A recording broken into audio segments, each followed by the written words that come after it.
Eh bien, bonjour, bonjour, rebonjour peut-être pour ceux qui m'ont déjà vu ce matin sur la présentation en salle Las Vegas. C'est dans la continuité du coup, on va s'inscrire dans la continuité de cette présentation, mais vous n'avez pas besoin d'avoir assisté à la première pour pouvoir suivre celle-ci. Ce matin, donc du coup, on a parlé de 7 KPI permettant de valider le ROI, de mesurer et de valider le ROI d'une formation. Là, je vais me lancer dans un exercice toujours un peu délicat, qui est d'illustrer ce qu'on a pu se raconter sur la personnalisation et du coup l'approche héroïste du côté apprenant et du côté formateur. Exercice délicat parce que je vais le faire en live en vous montrant un certain nombre d'éléments sur nos plateformes et en vous montrant voilà, quels sont les leviers qu'on actionne du coup chez Global Exam pour arriver à cette personnalisation et pour arriver à ce ROI. Donc, on croise les doigts pour que l'effet démo ne nous frappe pas de son courroux vengeur. Et on y va tout de suite. Donc, plateforme Global Exam, formation en langue, ça vous l'avez compris. Quand on arrive sur notre plateforme, le premier objectif qu'on va demander à nos apprenants de se fixer, c'est un objectif lié à la langue elle-même. On va partir sur la langue la plus connue. Et une fois qu'on a identifié cet objectif-là, on va déjà se rendre compte qu'on a différentes thématiques et sur ces différentes thématiques, on va avoir des mécaniques d'objectivation différentes. Je ne vais pas pouvoir toutes les jouer, donc c'est juste pour vous montrer qu'on ne personnalise pas de la même manière selon qu'on cherche à développer ses compétences pour le quotidien. Là, on va être dans une approche de niveau. On cherche à développer des compétences business, où là, c'est du renforcement. On va déjà chercher à cibler plus précisément une compétence, un set de compétences, où on prépare un examen. Là, on va clairement chercher un score. C'est l'activité classique de Global Exam. Donc, on va partir sur le généraliste. 2 solutions, test de niveau. Et ensuite, la plateforme va se charger, en fonction du niveau, de vous suggérer le parcours le plus adapté. Ou alors, et pareil, on va s'épargner, je vous épargne le fait de vous jouer le test de niveau dans son intégralité. Je connais déjà mon niveau et j'ai des suggestions de parcours, qui me sont faites. Sur ensuite l'étape suivante, on va directement focaliser l'apprenant sur son parcours. L'objectif, c'est qu'il soit mis sur un chemin et qu'il puisse avancer à son rythme, mais de manière très encadrée.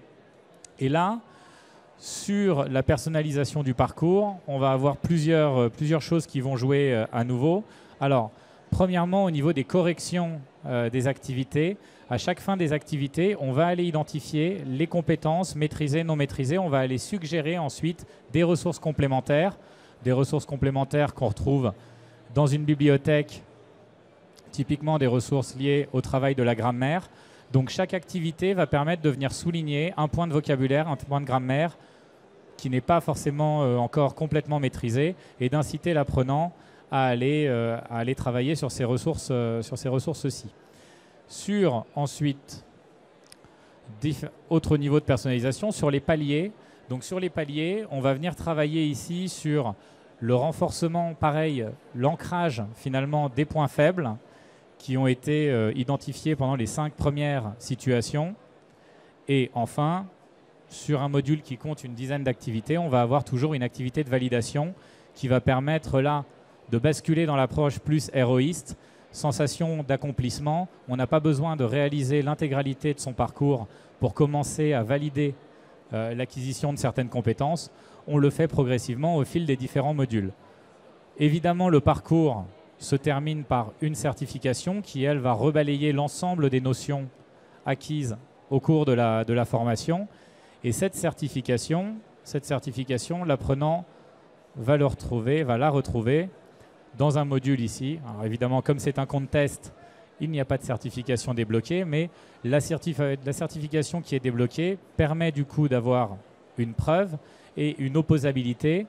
Cette preuve, on va pouvoir la partager. On va pouvoir la partager sur ses réseaux, on va pouvoir la partager à son employeur, à son formateur, à la personne qui a ordonné la formation. Donc là déjà, sur ce premier cheminement, vous voyez qu'on est guidé On a de l'identification dynamique de force, de faiblesse, un retravail des compétences adapté vraiment à ce que l'apprenant fait sur la plateforme au fur et à mesure, et une validation périodique, puis finale, de ce que l'apprenant a acquis. Au niveau du travail que l'on continue à faire aujourd'hui, le travail maintenant qui nous attend avec les progrès que nous permet l'IA et avec le progrès de la génération de contenu en continu, le travail va consister maintenant à venir adapter réellement à l'intérieur même des activités le contenu des activités, parce qu'aujourd'hui l'activité est un élément fixe prédéfini sur une base de questions mais qui reste un élément déterminé à l'avance. L'IA doit nous permettre demain de vraiment aller adresser sur des questions de niveau et sur des questions encore plus fines de thématisation du parcours, le contexte réel de l'apprenant. Donc ça, on s'en reparlera, j'espère, l'année prochaine, quand on aura réussi à franchir des nouveaux paliers sur ce sujet. L'autre volet qui va être extrêmement important pour nous, ça va être la partie... je ne l'ai pas sur ce compte-là, donc je bascule. Hop. La partie cours en visio. En formation en langue, alors évidemment, il y a tout ce que l'IA peut nous permettre de faire en termes de pratique, de l'expression de manière automatisée, mais pour le coup, on va intégrer à chaque fois que c'est possible, on va encourager en tout cas nos apprenants à avoir une approche hybride, pas seulement e-learning. Le e-learning, quand bien même il s'adapte, n'aura jamais le niveau vraiment d'adaptabilité d'un formateur que peut proposer un formateur. Donc, on va aller chercher chez le formateur ce niveau supplémentaire d'accompagnement et d'aide à travailler, évidemment, renforcer les différents points, avec ensuite des feedbacks qui sont partagés à l'utilisateur et qui lui permettent de garder, on a un historique des cours réalisés qui vont lui permettre de retrouver l'ensemble des feedbacks qu'il a reçus au fil de sa formation. Pour terminer, on a parlé donc du coup, hop, je retourne ici. Donc on a parlé du parcours, on a parlé de la certification. Évidemment, il y a un suivi statistique qui est proposé tout au long de la formation. Là, l'enjeu, c'est de ne pas noyer l'apprenant dans une quantité trop importante d'informations et de lui montrer, donc du coup, alors il a ici le détail des modules et donc du coup le détail des compétences qu'il a développées, vous pouvez voir au fur et à mesure. Et puis surtout, cette information, on va chercher à lui pousser de manière proactive. L'idée, c'est qu'il n'ait pas à aller directement sur la plateforme pour consulter les statistiques, mais qu'on lui renvoie, là c'est un exemple de rapport donc hebdomadaire, mais ça peut être réglé à des fréquences différentes, et qu'à travers ce rapport, il reçoive exactement la quantité d'informations dont il a besoin en lui rappelant systématiquement son objectif. Bon, là, c'est un exemple sur le passage d'une certification. Sur une certification, il a un objectif de score, il a un objectif aussi de date de passage, de le remettre en tension vers cette ligne d'arrivée, point. Voilà pour la partie apprenant, mais, et on l'a vu ce matin, il y a trois personnes concernées par les enjeux de personnalisation et de ROI. Il y a celui qui se forme, il y a celui qui forme et il y a celui qui ordonne / finance la formation. Là, on va basculer du coup du côté portail d'administration. Donc là, on se met du côté du formateur, celui qui aussi pilote la formation. Alors, j'ai eu l'occasion de le dire ce matin, c'est la base de la pyramide. Il y a un enjeu d'attribution dans la notion de ROI. En e-learning, on achète un nombre de places, on achète un nombre de licences. Donc vous voyez, on ne vous a pas menti, c'est bien le premier indicateur qu'on vous met sous les yeux systématiquement. Il faut absolument qu'on arrive à maximiser le déploiement de la solution. Une solution qui n'est pas déployée, c'est une solution qui, de fait, ne va pas générer le ROI escompté. Après, on va retrouver un ensemble d'outils statistiques qui permettent de consulter sur des dimensions différentes l'assiduité, les progrès et la maîtrise des niveaux de compétences. Et ces statistiques-là, là on est sur un client qui a un grand nombre d'apprenants, donc du coup on va lui permettre de les identifier par groupe et on va même le permettre d'avoir un suivi individuel. Donc si à un moment un formateur a besoin de faire un zoom sur un des groupes sur lesquels il travaille ou sur un des apprenants avec lesquels il travaille, il va pouvoir aller à cette granularité, à retrouver jusqu'à la personne qui cible.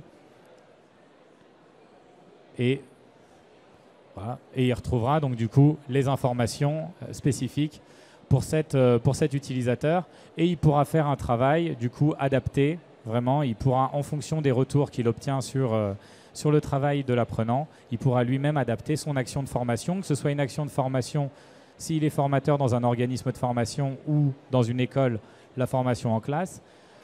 Et si c'est un discours, si c'est un dialogue qu'on a avec un responsable RH, eh ben nous-mêmes, on va faire le travail d'aller identifier ces compétences-là pour adapter l'action de formation.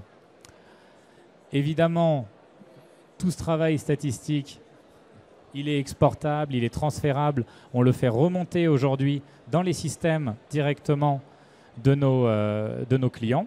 Donc on leur permet directement de capter la donnée pour l'intégrer à leur système SIRH et qu'elle soit consolidée directement avec l'ensemble des données de formation ou de gestion des ressources humaines qui les intéressent. On a après des outils très classiques, mais de fiches de présence qui, eux, vont servir en matière de ROI, pour le coup, on le sait, à des financements, à l'obtention de financement. Donc on a aussi tout un système de déclaration qui peut se faire à travers ça. Et on a un module qu'on a créé, et ça va rappeler des bons souvenirs à chacune et chacun d'entre vous.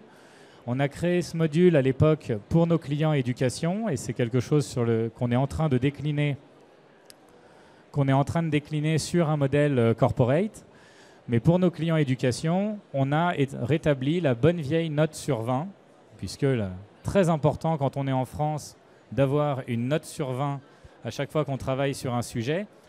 Et ça, c'est pour nous un excellent exemple de la manière dont le ROI, il n'est pas le même pour tout le monde.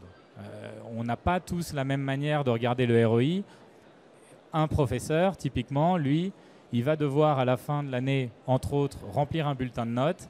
Donc, notre travail, si c'est la manière dont lui ou elle perçoit ce ROI, eh ben, c'est de l'outiller, le mettre en capacité de faire ce travail-là finalement de manière automatisée à travers nos outils et notre plateforme. Donc voilà, exemple de module qui sera donc du coup, comme je le disais, dupliqué pour des enjeux beaucoup plus d'entreprise, mais avec la même philosophie derrière.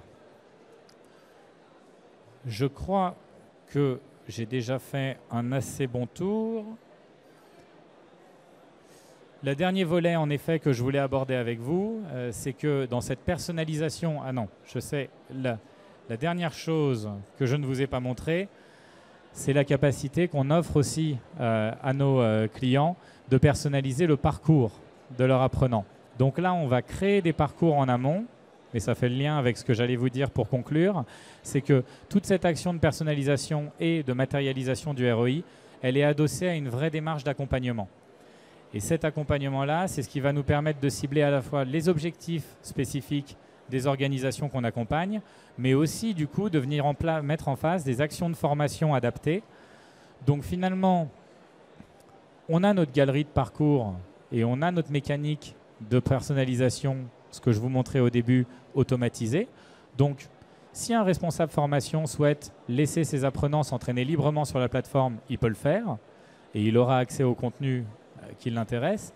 Si par contre le responsable formation a envie de s'inviter dans le travail sur les parcours, c'est quelque chose qu'on fait avec un accompagnement, avec un service client qui est proposé tout au long du partenariat et avec des parcours qui donc du coup vont pouvoir être déployés en fonction de populations d'étudiants, qui vont pouvoir même être déclenchés en fonction de résultats à des évaluations. Donc on peut créer des séquences pédagogiques où on fait d'abord une évaluation et en fonction des résultats de cette évaluation, on attribue tel ou tel type de formation.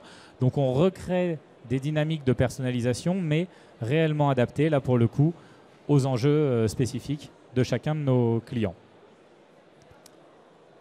Voilà pour ce tour de nos outils. Avec quelques pages, j'en suis désolé, qui sont vides, mais qui sont évidemment remplies dès lors que l'on travaille ensemble. Est-ce que vous avez des questions ?